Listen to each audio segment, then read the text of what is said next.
Right, my name is Gavin, and I'm doing a video today to review a job that I've just done at Iceland in the United Kingdom. So, I'm putting the video on for some cathartic communication to express my frustration at the working market, but also to warn people sincerely away from applying to work at Iceland as a delivery driver. Now, there were some positives to the job. Before I go on, there were some really good positives to the job. So to give a fair balance, I'm going to start with the positives. When I got the job, it was easy to get. The manager who interviewed me seemed quite nice, and the two managers below him were nice. They were quite nice and supportive. I liked all the staff, although I didn't interact with them as much as I would if I worked in the store, because I was always out in the van. I liked all of the staff. I didn't have any particular problems with anybody. The job was fast paced is one term that is on Indeed reviews. That I've seen quite a few reviews, and I would say that that's reasonable and fair to say. At times it was fast paced. The training process I thought was very good, and I come from a background in management and a very educated person. So the idea of studying an online course for your job position I thought was very good, even though it annoyed me initially. I had to spend 5 hours at home going through these modules, for the job. So I thought that was very good. They have a hand device, like a phone with a camera on it and a sat nav, and you use that to take a picture of the four sides of the van to show the state of the van before you go out in it, and you do again the state of the van when you finish. I thought that was very good, and a really good idea that I don't understand why all supermarkets, delivery home shopping, don't use that. So I thought that was a good idea. Some of the staff were really supportive, helping sort out the crates, so that when I drove back, I just had to unload and then drag the crates out with the children frozen on the top that they took out the chiller and the freezer, just to help me speed my loading up and departure up. What else? For me, it was quite close, and I liked the challenge of trying to get into the job. I made quite a lot of mistakes, which management were understanding of, and there were other factors. There was some good aspects to the job. So that is something I want to be honest about. There were some good aspects to the job. But, and this is a problem, I'd worked previously on 2 different occasions at Asda Home Shopping department.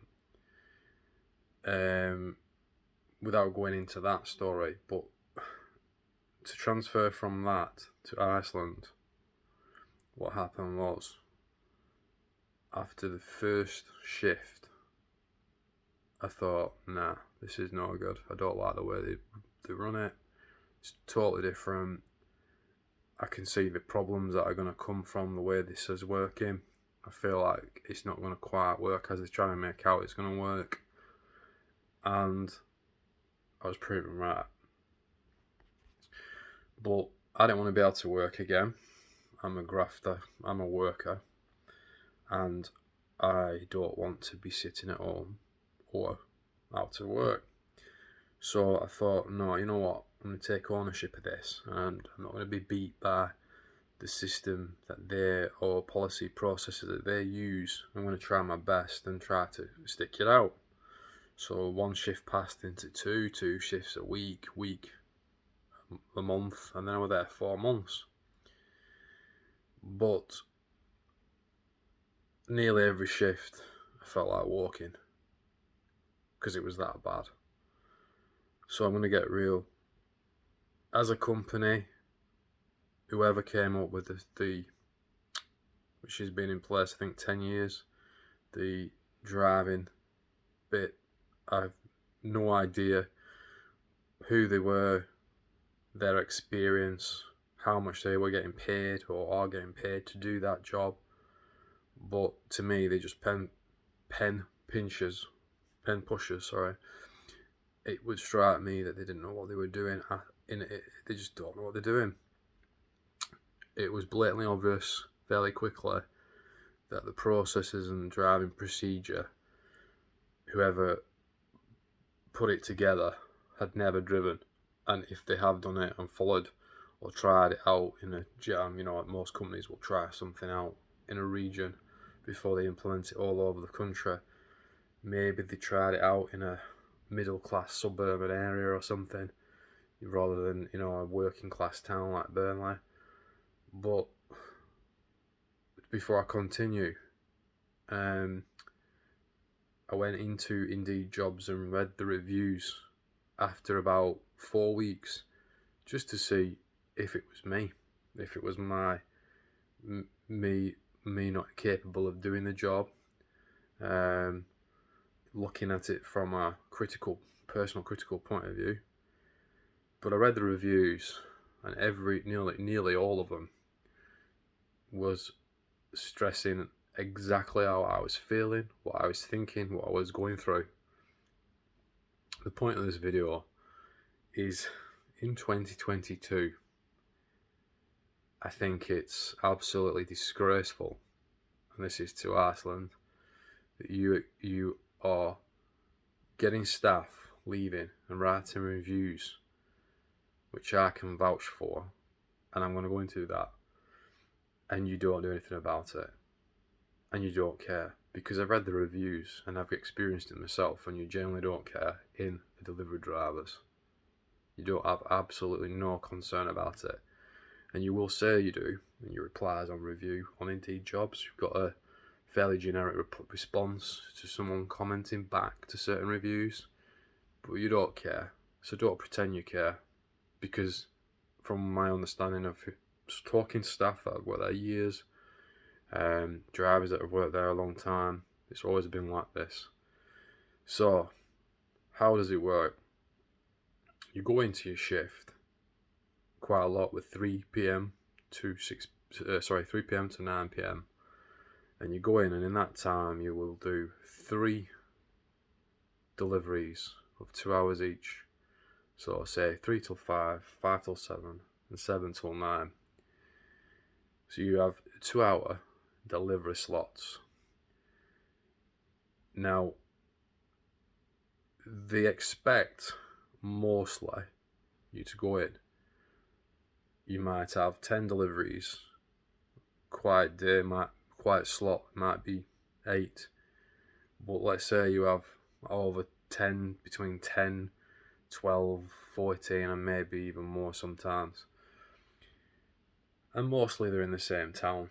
So the cashiers think that, it's just squeeze it on that van, because the customers come in, they get a free delivery offered to each customer that spends over a certain amount. They put it on the van that's got space, or the customer asks for it and got space on that time slot for the 2 or 1 vans that are going out. and they don't even care about the driver's well-being or what it's going to be like for the driver. That would be a summarization of experience. They have no care for the staff at all. That's not the managers of the stores, because my experience was very positive of the managers, except when I left. The manager of the store was a knob. You were a knob with your little comment back to me. But that sums up the company policy, is that they would rather blame the individual drivers than the company policy and procedures, because very few drivers that start there stay there and actually manage past a period of time to get it and can do it, can actually get out there and have no mistakes and not be they'll learn the addresses, and that's key. That's a key thing. So you go there and you have to unload the crates from the previous driver, who very rarely emptied all the crates from his shift, and that's due to how he was probably late getting back, or feeling pissed off, or lazy, possibly a lazy horse. But so you have to do your van checks, which you barely really do that, but you do supposedly your van checks, take pictures of the van, check bits and pieces on the computer device that has the things you check, tick them off, get your van sorted, open it up. Usually it's full of red plastic crates. Got to pull them out, bang on 5 minutes there. So pull all the crates out, easily put 5 minutes on there, drag them in, put them on trolleys for the staff to take downstairs. Go to the other crates, and they'll be mumbled up. They'll be in the right time slots usually, but they'll be jumbled up. So you have to move one crate over there with one name, address, move another crate there, put one there, put one there, put one there, and bit by bit sort out. Then once you've sorted them all out for the time slot you're going out, so 3 to 5, you go in the chiller, drag the 3 to 5s out the chiller. It's not on a trolley, you have to drag them on the floor.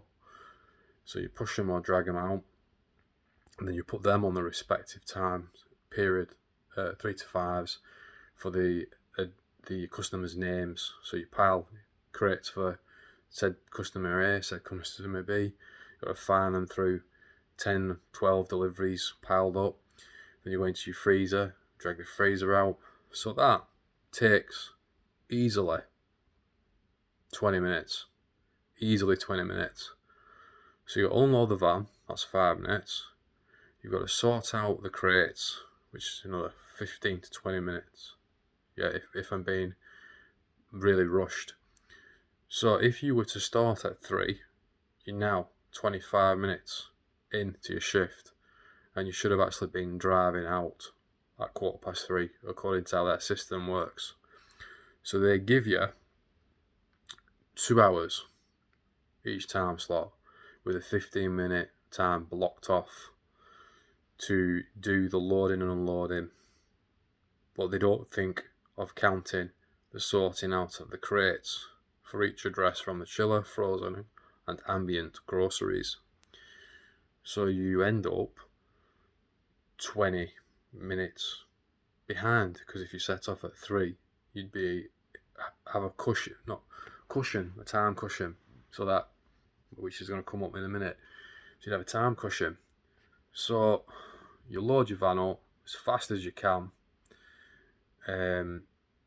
You're rushing like a madman. It's like now 25 past if you don't go in early. There were numerous times I went in early, and through either something going wrong with the hand device, or some crates missing downstairs that someone left downstairs, or some crates missing and not in the right time pile. 3 to 5s, they might be in the 5 to 6, 7s, 5 7s. You end up losing the time that you wanted to go in early to game, and you don't get paid for going in early. You get paid from 3 till 9. So it would seem a lot of people won't go in early. It's understandable. So they're going to set off late, which I try to not do. I try to go in early. Um, so you set off late, so you might have 12 deliveries. Now, the people in the store don't give a shit. As nice as they are, they don't give a shit. They're in the store, filling the shelves, working on the tills, and they just do not give a shit about the driver and the driver's health, well-being, or how it feels to be driving around and trying to get to an address. Neither did the managers, to be honest, even though they were nice. They just say, oh, it's just the way Iceland is. But that's not fucking good enough. If you're in management, you should be writing to the head office and saying this was just not working. So, in the time I was there, in the 4 months I was there, as I've said, there were numerous shifts. I got so stressed and very, very angry that the idea that I'm having to drive like a lunatic to go from one address to another in order to fulfill their time criteria on a computer system that doesn't work out into the actual reality of driving in the real world. They give you 3 minutes at each door, so you get to an house, it gives you 3 minutes, which at times works perfectly. At times you might need less than 3 minutes, but other times you might need more than 3 minutes. So in total, the 3 minute per address doesn't work. Okay, so if you're watching Iceland, you need to be a lot more flexible. Fine, base the time at each door based on the number of crates for the customer. That's what you should be doing, like as they do. So then you drive from house to house, and in all honesty, if you are to get round in time, you have to speed. And the company are going to say they don't encourage that. They're going to say they don't like acknowledge that as a thing, or they don't, they say, well, we'll never encourage that. You're talking shit. If you want someone to get round and do 12, 14, 16 or even more deliveries, that customer is just getting a knock on the door and the van's driving off before they even open the door. As soon as I didn't do this, but if you can hear someone coming to the door, the temptation is to jump in your van and shoot off, because you're literally under so much pressure you don't get a chance to even breathe. I was getting so worked up and stressed on some shifts that got to the point where I was having to try and take 20 seconds between getting back in the van to drive off, just to get my head together and do a little bit of a meditation for 10 seconds, 20 seconds, just to calm down, because it was so fucking stressful. No matter how hard you try, you cannot get round fast enough. And basically it got to the point where it's a Sunday, and I was meant to work from 10 in the morning till 7 at night. Now, I'm a grafter and I'm not scared of working hard. Anyone that's worked with me or I've worked for will vouch for that. So I got in, sorted the food out, got it loaded in the van, and did really got 4 months in, I'd learned quite a few of the shortcuts outside the recommendations of their sat nav.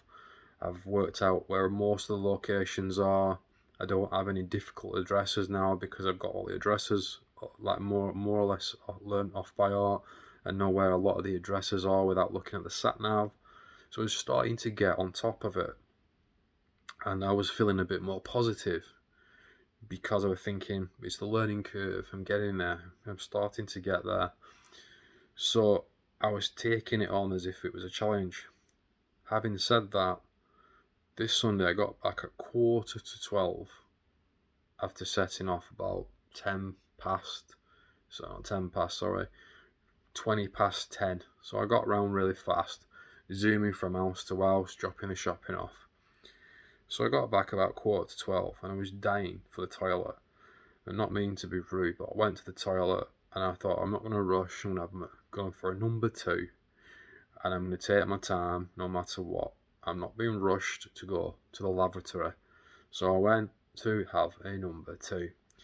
And as you do, being a bit rude, sometimes you go to the toilet and you're on there for longer than you want to be. So we're on the toilet. And I came out the toilet, been on the toilet 5-10 minutes, whatever it were. And then set about organising the crates, unloading the crates.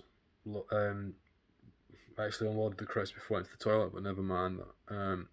Sorting the crates out, loading the van. So, got back at 11:45, which is 15 minutes early in the 2 hour slot, right? Loaded the van after sorting out the crates as fast as possible without messing about. Didn't set off till 12:25, and they expected to set off at 12:15 or slightly before, whatever. So set off with 12 deliveries to get round. Now, the weather was horrific. The conditions were absolutely horrific. We've just had massive, severe gale warnings in the UK, and I was absolutely saturated.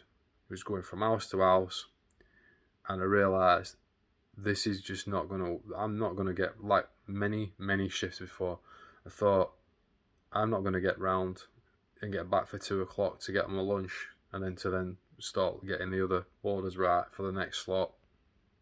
So I went back and got back at 2:20. I should have been back at 2. Now, when you don't drive and you're not actually doing it, you might not get the pressure and how annoyingly unpleasant that is to get back after 20 minutes late. So I was fuming. I'm not right. I'm not driving around like I'm an ambulance trying to get to a patient, or police to a crime scene, or a murder, or a bank robbery, to deliver people's food. And that's what they expect for you to get round in the 2 hour slot that they give. And before I worked there, they didn't even have a 15-minute time period taken off every 2 hours to allow for loading and unloading. They didn't even give you a 15-minute gap so that you could count for that. So that means that in that 15 minutes they now put in for loading and unloading, and potentially sorting out the shopping if the staff in the shop haven't done it, which they should. The home shopping coordinator should do it, but some staff couldn't be arsed or didn't do it, or were too busy in honesty downstairs. So they expect you to do that. So even before I worked there, they didn't even have that.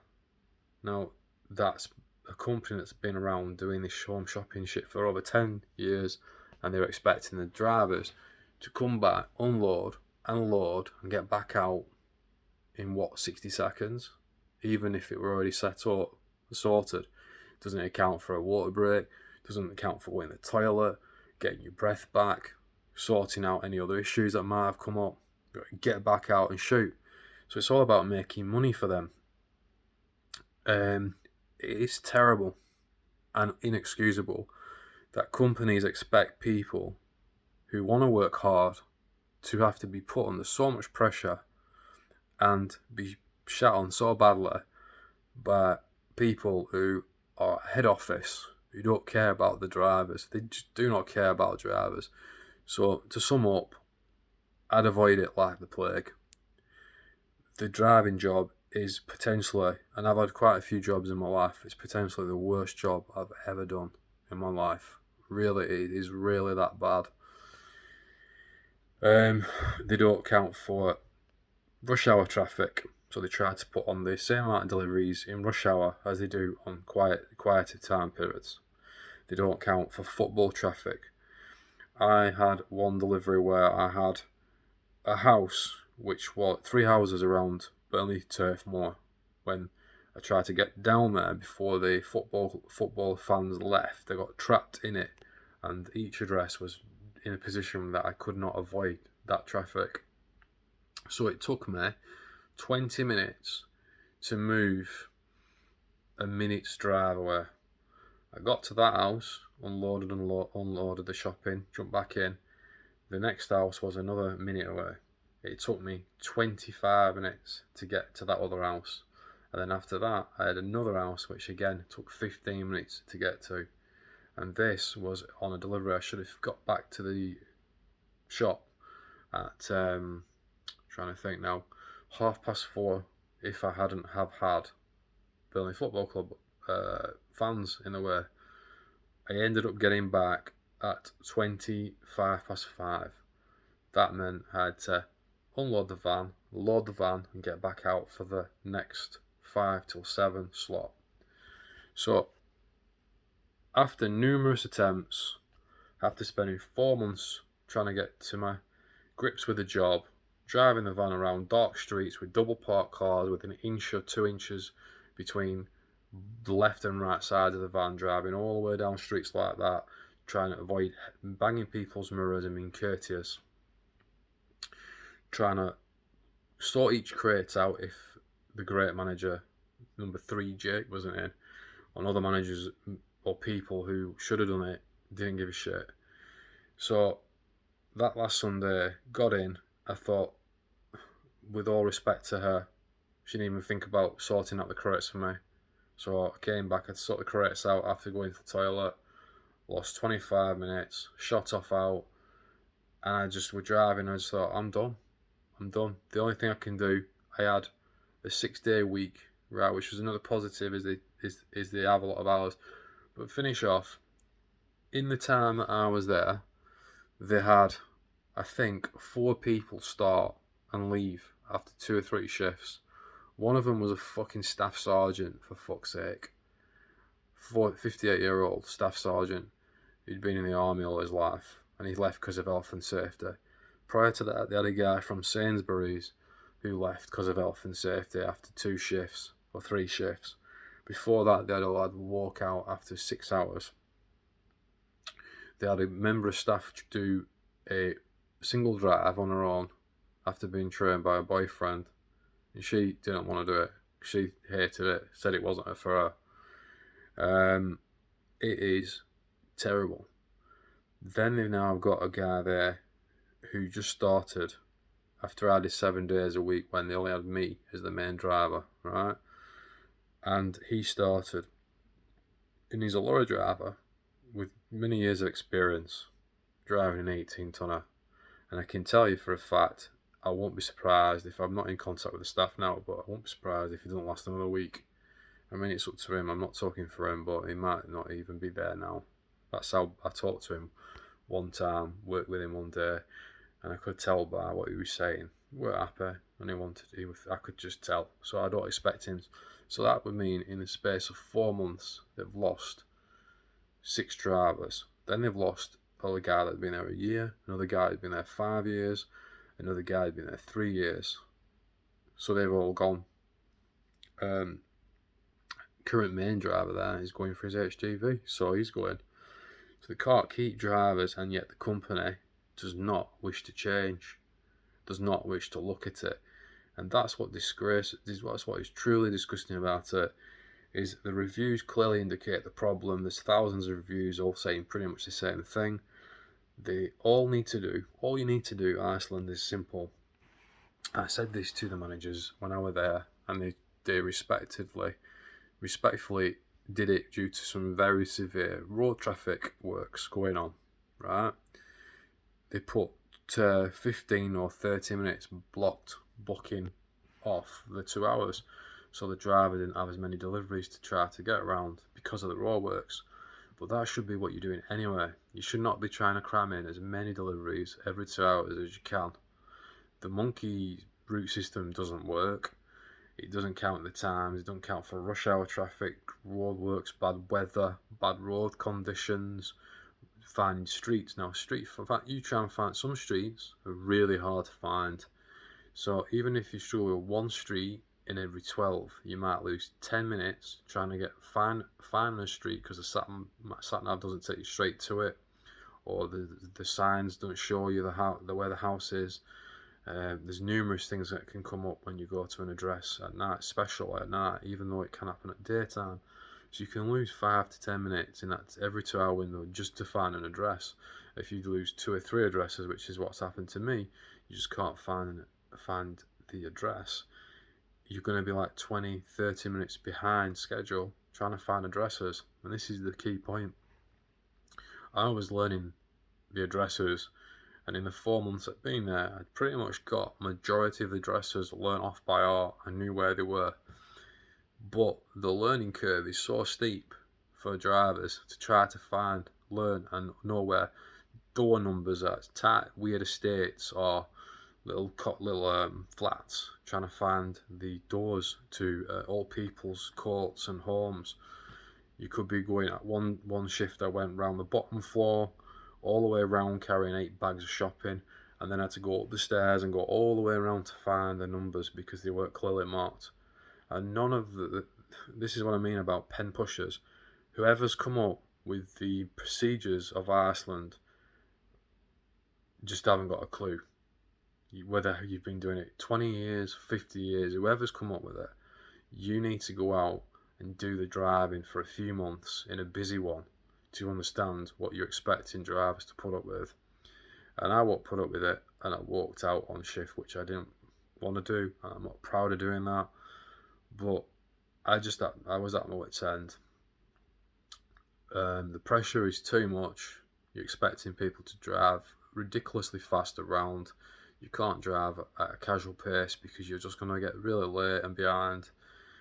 The learning curve for drivers to find regular customer addresses on estates where there's no door numbers to houses on often, or it's too far. The doors are too far away from the van lights to see, so you're driving round a few times to find a house number on a cul-de-sac or an estate, for example.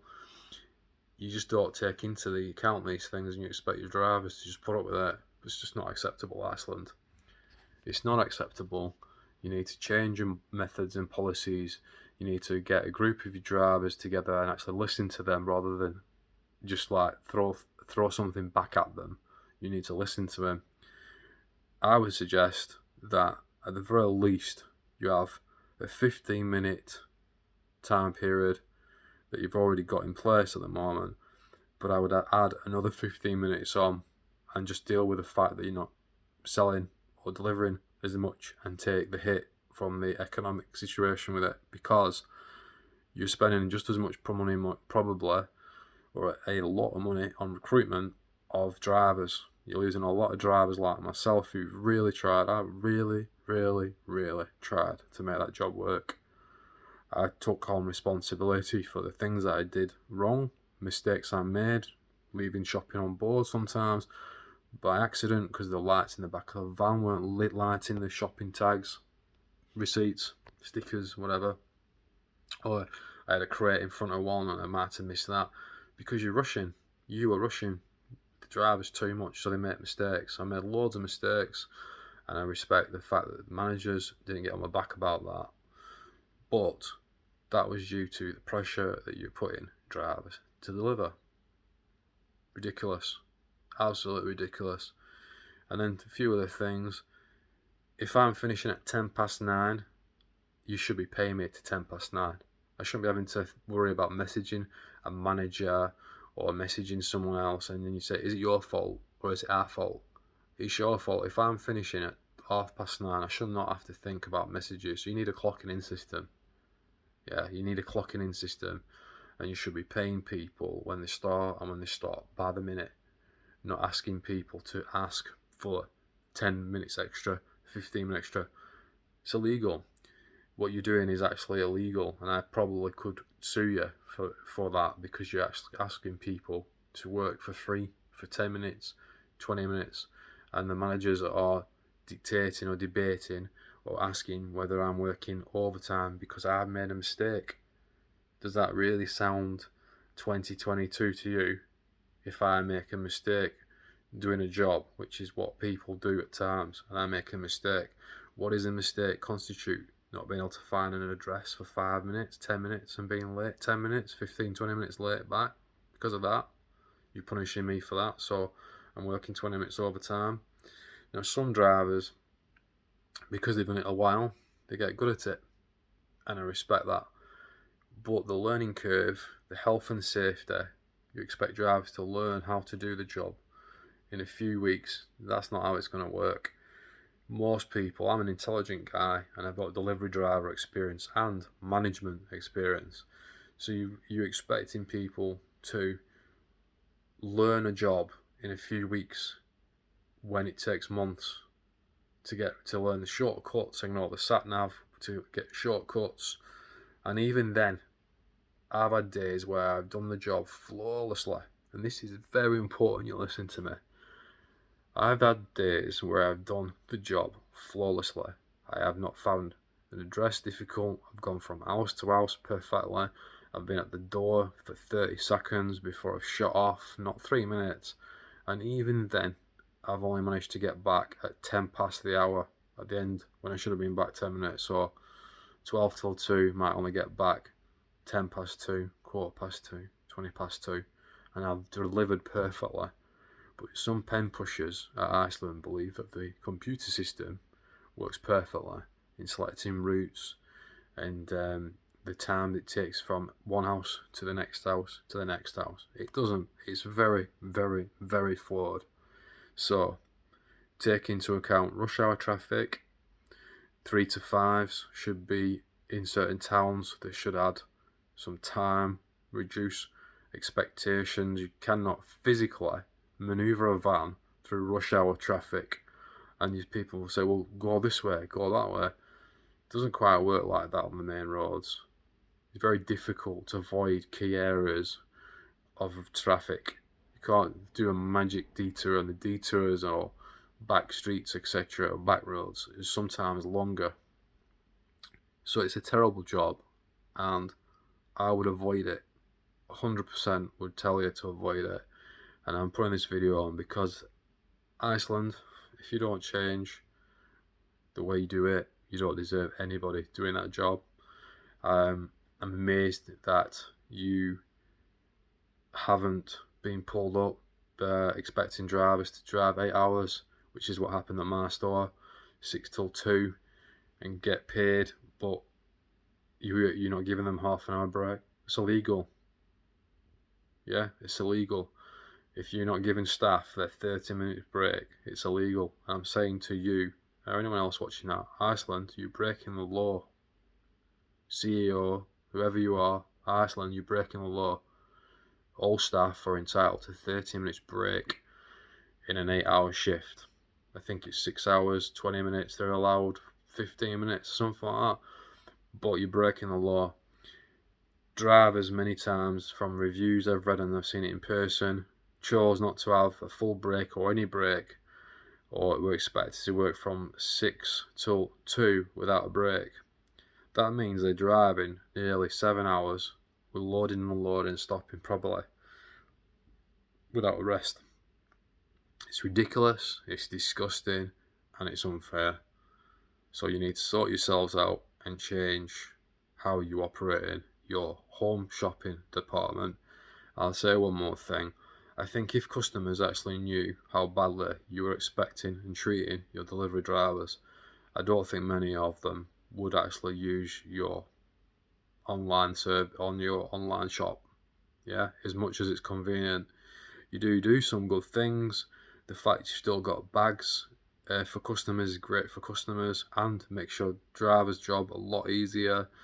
The vans are okay, even though the reviews say a lot of bad stuff about them on ED jobs.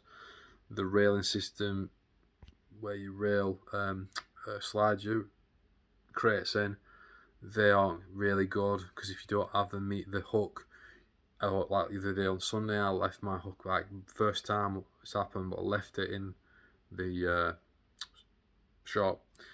I couldn't reach the back of the van to get them out. So there's things that massively needs overhauling. I wish I could be the person that you talk to help you, because I have at least 10 ideas that you could implement that would help you keep staff. Anyway, that's me out. Don't go and work for them. Iceland, delivery, shopping, home shop delivery. Terrible job. Probably the worst job that I've ever tried to maintain.